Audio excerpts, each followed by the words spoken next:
وحل الدنبو هبين حافظ الصومالي ميفي حالكو عكرين يهي وحانا لسكو ديارنيا إن لو قرمدو الصومالي فربضان أو صعبا نيسا ميلا كفوك هالكني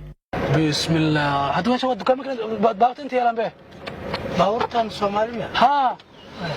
حتى مسكالي حتى بيقول لسان هاي انا عافماد قو inaan fi way maadaama walaalkii ila dhashto yahay intidiisana aad ugu xumahay dad walaaleyga eelka qaraabo ana isku laf ana caaw ay ku antooyin haddana mid doonay marka inay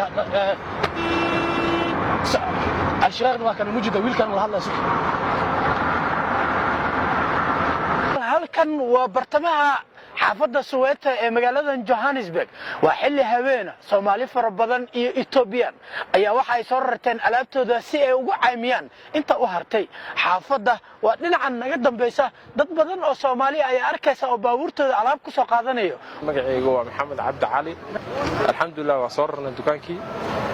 afar gaari baan ku soo rarnay ma sha Allah wallahi aniga location kale baan ka imaaday marka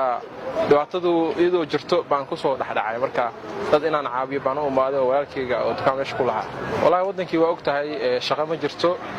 wax ka waxa waaye wadanka waxaan u imaanay inaan ka shaqeyno oo familiyadeeni aan caawino marka waxa weeye waa wax أنا نصدق u baahan inaan familiyadeena caawino Soomaaliya waa ogtaa dhaqaale ma jiro marka taas awgeed aan ugu qasbayso naagta wadin Allah ku faaldiliyo ana ku dhaaniyo walaah naagta soo inaysan ku faaldiliyo No, nothing. Just broken inside. Garage. I want to open for someone open car inside. So and then that the garage doors beating me.